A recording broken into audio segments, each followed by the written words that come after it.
Pour ce matin, notre lecture de l'évangile de Jean. Dimanche dernier, nous avons lu ensemble le chapitre 7 de cet évangile et nous avons vu que Jésus est monté à Jérusalem à l'occasion de la fête des tabernacles. Il y est monté d'une manière inofficielle et son arrivée à Jérusalem a donné lieu à toutes sortes de rumeurs, des rumeurs contradictoires concernant sa personne. Les uns pensaient qu'il était un homme de bien, un prophète, les autres pensaient qu'il était un imposteur, qu'il était même possédé par un démon. Et nous avons vu que la difficulté était grande pour les contemporains de Jésus de reconnaître en lui le Sauveur, le Messie. Et il en est encore de même aujourd'hui. Nos contemporains n'ont pas plus de facilité pour reconnaître Jésus comme Sauveur et Seigneur. Beaucoup de rumeurs circulent au sujet de Jésus. Et comment connaître la vérité? Le Seigneur, dans ce discours du chapitre 7, nous donne quelques éléments qui permettent d'aider une âme sincère, une personne qui cherche vraiment la vérité. Et nous avons vu qu'il y a trois conditions. Trois conditions pour connaître Jésus et savoir s'il est vraiment ou non le Fils de Dieu. La première condition est de mettre en pratique sa parole, c'est-à-dire d'obéir. Celui qui met en pratique sa parole arrive rapidement à la révélation de la volonté du Père. Et il s'aperçoit ainsi que ce que Jésus a dit est la parole de Dieu. La deuxième condition est l'esprit. Celui qui c'est Jésus qui donne l'esprit à celui qui lui fait confiance. Et la troisième preuve, ce sont les résultats. La transformation qui s'opère en celui qui reçoit Jésus. Au lieu d'être un mendiant, au lieu d'être quelqu'un qui est assoiffé, il devient quelqu'un qui peut donner. La grande différence entre le chrétien et l'incrédule est que l'incrédule a toujours besoin de quelque chose, il a toujours besoin des autres, alors que le chrétien a toujours quelque chose à donner. La grande différence est entre l'égoïsme qui caractérise l'homme naturel et la générosité, l'abondance qui caractérise l'enfant de Dieu. Voilà la grande différence. La transformation absolument radicale qui s'opère dans la vie de celui qui fait confiance à ce Jésus de Nazareth et l'accepte comme Sauveur et Seigneur. Nous poursuivons ce matin par la lecture du chapitre 8 de l'évangile de Jean. Et nous avons tout d'abord les 11 premiers versets qui racontent la rencontre de Jésus avec cette femme adultère. Nous ne nous y arrêterons pas ce matin, puisqu'il s'agit là d'un récit qui est placé entre deux discours. Nous continuons l'étude des discours de Jésus à l'occasion de la fête des tabernacles. Et Jésus poursuit donc sa réponse aux Juifs qui sont là et qui posent des questions en faisant trois promesses. Nous trouvons dans ce chapitre trois promesses. Chapitre 8, verset 12, « Je suis la lumière du monde. Celui qui me suit ne marchera pas dans les ténèbres, mais il aura la lumière de la vie. » Jésus promet d'éclairer celui qui se confie en lui. Au chapitre 8, verset 32, Jésus dit, « Vous connaîtrez la vérité et la vérité vous affranchira. » Jésus promet la liberté à celui qui lui obéit. Et au chapitre 8, verset 51, « En vérité, je vous le dis, si quelqu'un garde ma parole, il ne verra jamais la mort. » Jésus promet la vie à celui qui lui obéit. Nous avons donc là trois promesses. Trois promesses qui nous ouvrent ce chapitre. Et nous allons nous arrêter à chacune de ces trois promesses. Jean 8, versets 12 à 19. Jésus leur parla de nouveau et dit, « Je suis la lumière du monde. Celui qui me suit ne marchera pas dans les ténèbres, mais il aura la lumière de la vie. Là-dessus, les pharisiens lui dirent, tu rends témoignage de toi-même. Ton témoignage n'est pas vrai. Jésus leur répondit, quoique je rende témoignage de moi-même, mon témoignage est vrai, car je sais d'où je suis venu et où je vais. Mais vous, vous ne savez d'où je viens, ni où je vais. Vous jugez selon la chair. Moi, je ne juge personne. Et si je juge, mon jugement est vrai, car je ne suis pas seul, mais le Père qui m'a envoyé est avec moi. Il est écrit dans votre loi que le témoignage de deux hommes est vrai. Je rends témoignage de moi-même, et le Père qui m'a envoyé rend témoignage de moi. Ils lui dirent donc, où est ton Père? Jésus répondit, vous ne connaissez ni moi ni mon Père. Si vous me connaissiez, vous connaîtriez aussi mon Père. Jésus dit, je suis la lumière du monde. Et cette affirmation fait suite à d'autres comparaisons que Jésus tire de l'histoire du peuple d'Israël. Nous nous souvenons que tous ces entretiens eurent lieu à l'occasion de la fête des tabernacles, la dernière grande fête religieuse du peuple d'Israël, la fête qui commémore la fin du périple dans le désert et l'entrée du peuple de Dieu dans le pays de Canaan, là où il y a l'abondance. La fête des tabernacles, c'est la fête de l'abondance. On quitte les tentes pour entrer dans les maisons qui sont l'héritage donné par Dieu à son peuple.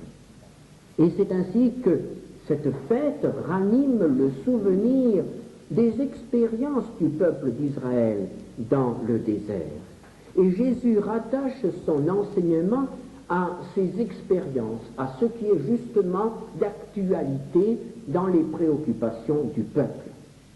Nous avons vu que dans le chapitre 6, à l'occasion de la Pâque, Jésus s'est comparé au pain sans levain, qui était mangé pendant la fête de Pâques.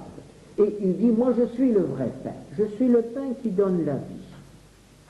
Au chapitre 7, Jésus s'est présenté comme le rocher d'où coule l'eau vive et qui devient source d'eau vive en celui qui boit. Et au chapitre 8, il se présente comme la lumière. Et cela nous fait penser à cette lumière qui éclairait le peuple d'Israël dans la nuit, pendant tout le périple à travers le désert. Nous pouvons donc dire que Jésus se compare à cette nuée et il dit, comme je suis le vrai rocher, comme je suis le vrai pain, je suis aussi la vraie nuée, la véritable nuée qui vous conduit. Je suis la nuée devenue chair. Je suis la gloire de l'Éternel devenue chair, incarnée. Que faisait cette nuée? Cette nuée éclairait Israël. Cette nuée montrait le chemin au peuple. Le peuple n'avait pas à choisir son itinéraire. Le peuple n'avait qu'à suivre la nuée qui se déplaçait devant lui.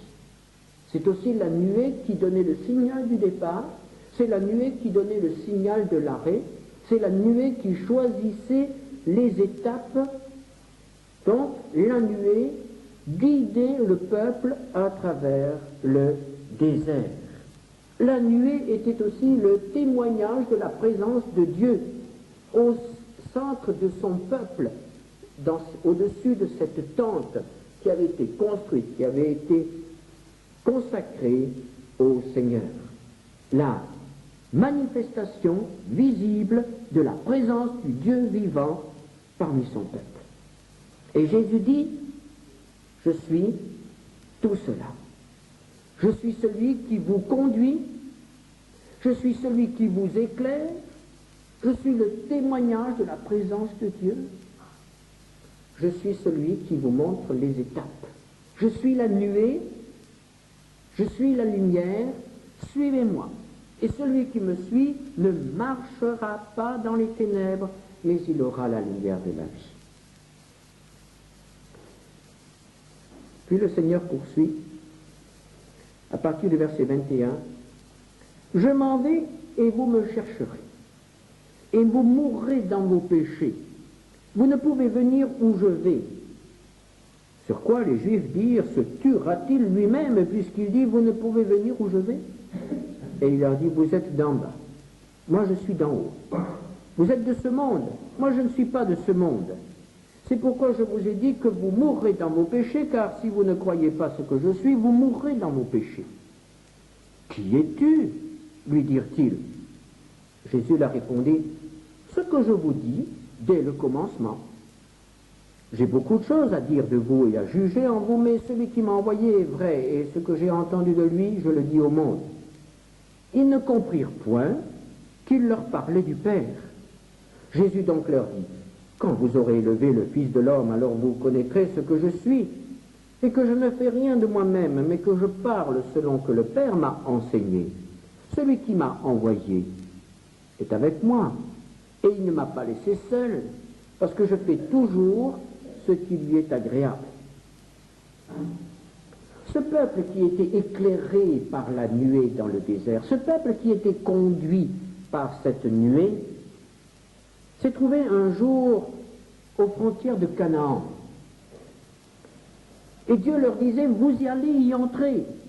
C'est là votre héritage. Vous avez passé 2 ans dans le désert, dans la souffrance et dans la privation, et maintenant je vous donne l'héritage. Entrez-y dans ce pays d'abondance, ce pays où coule le lait et le miel. La nuée les a conduits jusqu'à la frontière.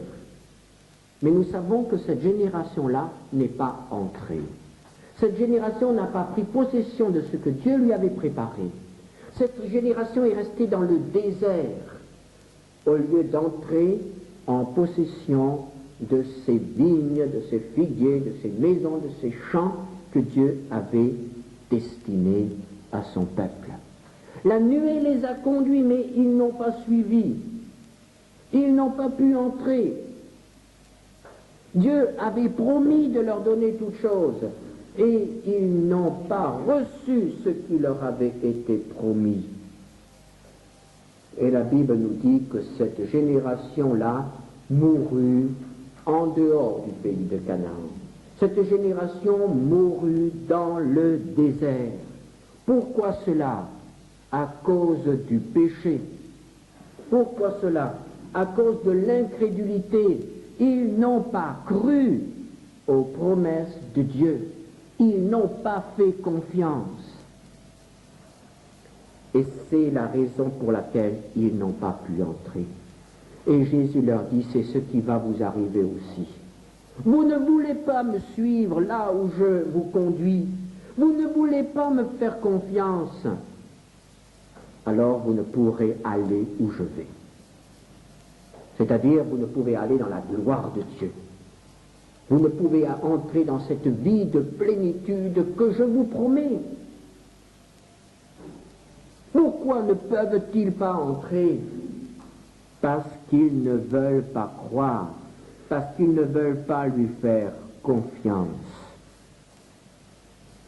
Vous mourrez dans vos péchés si vous ne croyez pas ce que je suis. Vous mourrez dans vos péchés.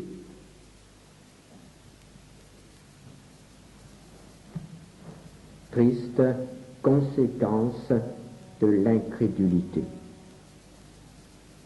Et Jésus continue à tendre la main à ceux qui, parmi cette multitude, vont quand même saisir l'occasion qui leur est présentée.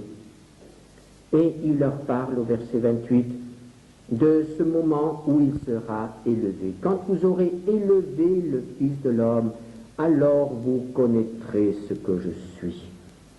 Et il a employé ce mot élevé en parlant à Nicodème et en se comparant au serpent d'airain qui a été élevé dans le désert. Et il a dit dans Jean 3, versets 14 et 15, « Comme Moïse éleva le serpent dans le désert, il faut de même que le Fils de l'homme soit élevé, afin que quiconque croit en lui ait la vie éternelle. » Encore un épisode du désert. Le peuple d'Israël avait péché contre Dieu et les serpents tuaient tous ces rebelles. Et Dieu a donné alors un moyen de grâce, destiné aux rebelles, destiné aux incrédules, destiné à ces hommes qui avaient murmuré contre Dieu. Et Dieu a donné un moyen de grâce. Il a dit, tu feras un serpent, et celui qui regardera avec confiance vers le serpent, celui-là sera guéri immédiatement.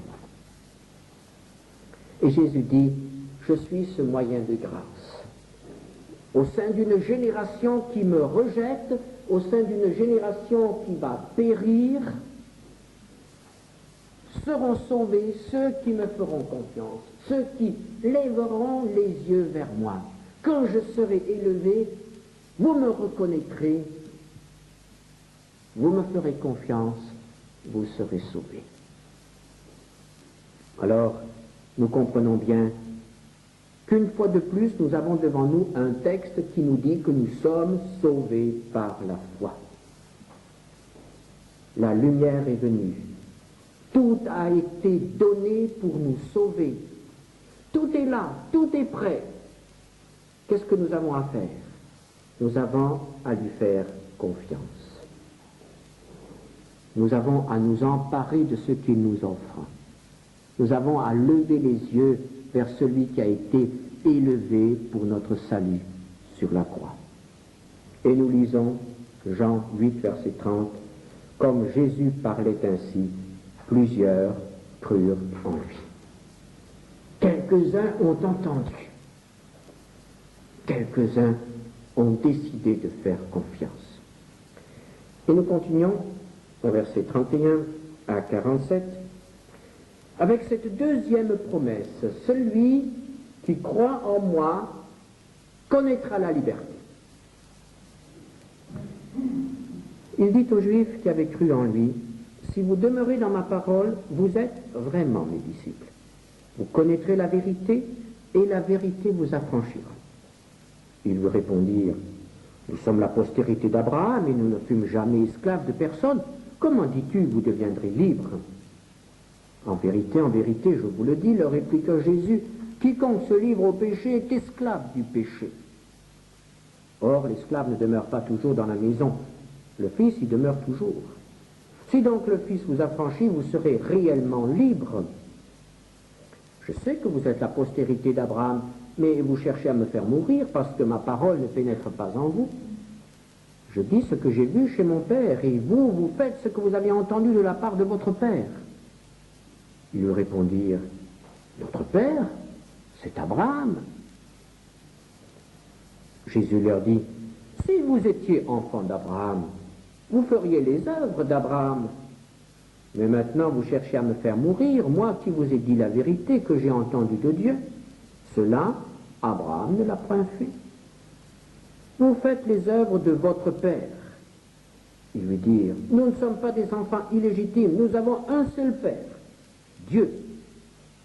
Jésus leur dit, si Dieu était votre Père, vous m'aimeriez, car c'est de Dieu que je suis sorti et que je viens. Je ne suis pas venu de moi-même, mais c'est lui qui m'a envoyé. Pourquoi ne comprenez-vous pas mon langage? Parce que vous ne pouvez écouter ma parole. Vous avez pour père le diable, et vous voulez accomplir les désirs de votre père. Il a été meurtrier dès le commencement, et il ne se tient pas dans la vérité, parce qu'il n'y a pas de vérité en lui. Lorsqu'il profère le mensonge, il parle de son propre fond, car il est menteur et le père du mensonge.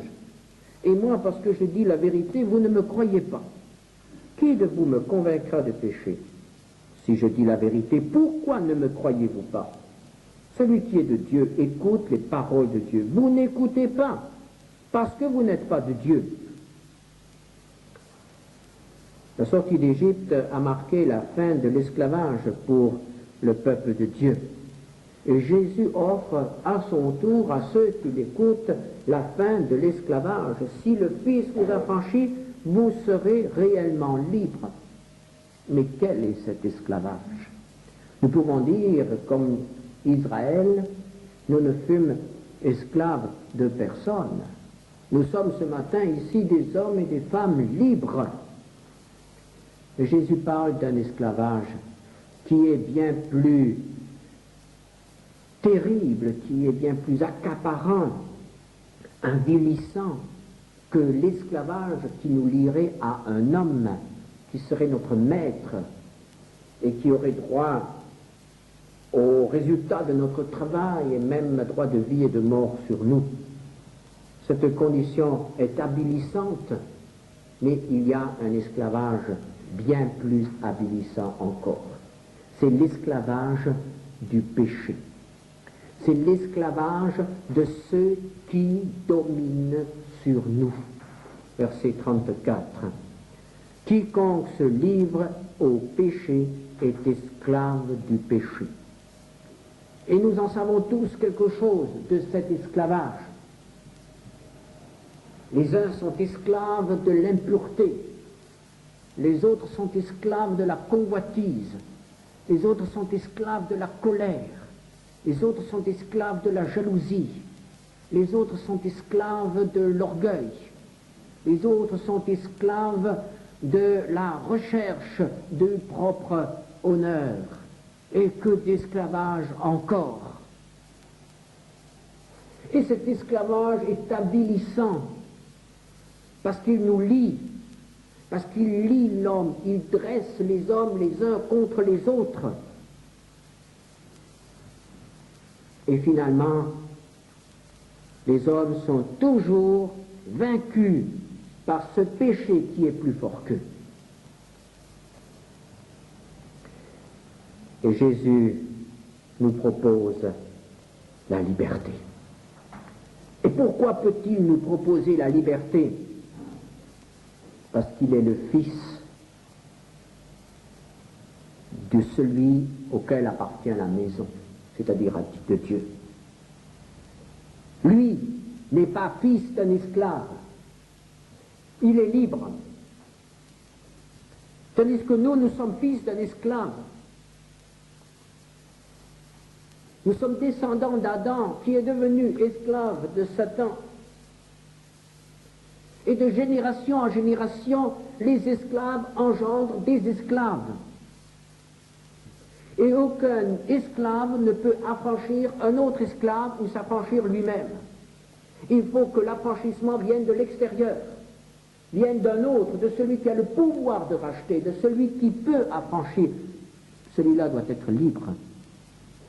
Jésus a été le seul homme qui a vécu sur la terre une vie entièrement libérée du péché. Il a pu dire, quiconque d'entre vous me convaincra, qui de vous me convaincra de péché? Et personne n'a pu relever ce défi. Jésus n'a jamais cédé à la moindre tentation. Il était vraiment libre. Et c'est pourquoi il peut affranchir. Tandis que l'humanité est esclave parce qu'elle s'est livrée entre les mains d'un autre maître, votre Père, Satan. Vous avez remarqué, Jésus parle de son Père et de votre Père, mon Père et votre Père. Il ne dit jamais notre Père, jamais. Mon Père, votre Père. Et mon Père peut devenir votre Père, mais à condition que vous m'acceptiez comme votre frère, comme votre sauveur. Ce Père, c'est le diable. Verset 44. Vous avez pour Père le diable. Et ce diable est caractérisé par deux mots. Il est meurtrier et il est menteur. Meurtrier et menteur. Le Père donne la vie, il est la vérité. Le diable ment et tue. Il a menti dans le jardin d'Éden et il a tué. Il continue à mentir de nos jours et il tue encore. Il ment en nous faisant croire aux hommes qu'ils sont libres. ou qu'il leur offre la liberté. Et il les tue en les entraînant à sa suite dans la perdition éternelle. Et Jésus nous dit, je vous dis la vérité. Jésus nous dit la vérité sur nous-mêmes, il dit la vérité sur Satan, il dit la vérité sur notre destinée éternelle. Si nous croyons, nous connaissons la liberté.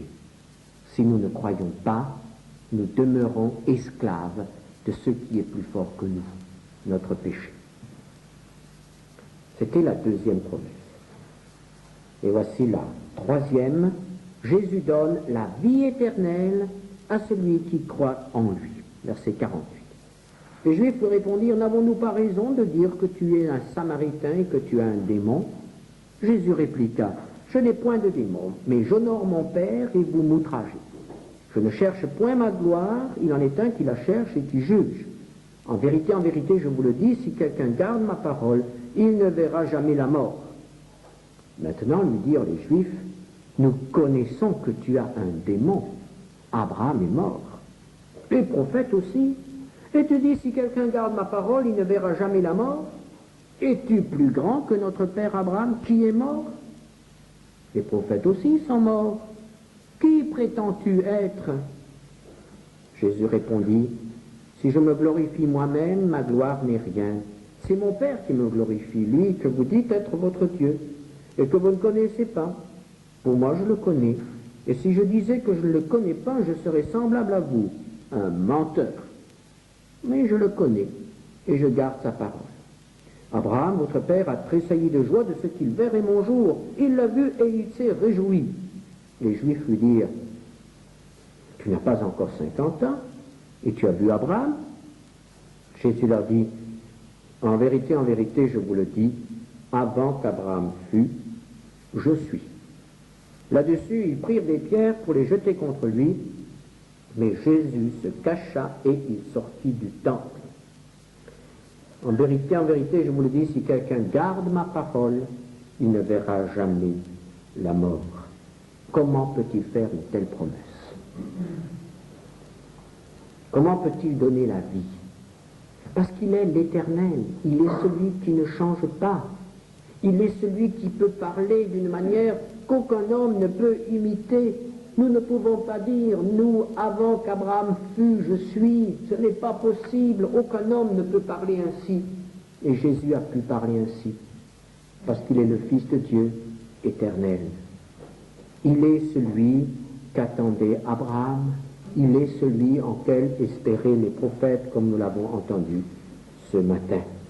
Il donne la vie à celui qui lui fait confiance. Quelle a été la réaction de ses auditeurs? Ils l'ont insulté. Ils l'ont traité de samaritain, c'est-à-dire ils l'ont couvert de mépris. Un samaritain était un homme méprisable aux yeux des Juifs. Ils l'ont traité de fou, de démoniaque, tu as un démon. Et finalement, au verset 59, ils se sont baissés pour saisir des pierres et pour le lapider, pour le tuer. Ils ont voulu tuer celui qui leur offrait la vie. Et ainsi, ils ont révélé la justesse de ce que Jésus avait dit à leur sujet. Vous avez pour père un meurtrier. Et vous agissez exactement de la même manière que votre père. Voilà votre père, le meurtrier, et vous voulez me tuer. 3 promesses de Jésus. La lumière, la liberté et la vie. Elles sont pour chacun d'entre nous ce matin à une condition, d'accepter Jésus comme notre Sauveur et Seigneur, et de rompre enfin avec Satan, notre père d'origine, notre maître, mais celui qui veut nous tuer, car il est menteur et il est meurtrier. À qui donnerons-nous raison? à celui qui dit la vérité ou à celui qui dit le mensonge? Qui allons-nous suivre? Celui qui est la lumière et qui conduit vers la vie, ou celui qui est le prince des ténèbres et qui nous égare pour nous entraîner dans la mort? Il s'agit là d'un choix. Les auditeurs de Jésus n'ont pas pu rester indifférents. Certains ont cru et les autres ont pris des pierres. Et ce matin, il en est de même pour nous. Nous pouvons croire, nous pouvons faire confiance, ou nous pouvons rejeter, ou nous pouvons prendre des pierres et repousser. Que le Seigneur, dans sa miséricorde, nous accorde à tous de prendre le bon choix, de suivre celui qui se présente à nous ce matin comme l'unique source de salut. Prions ensemble.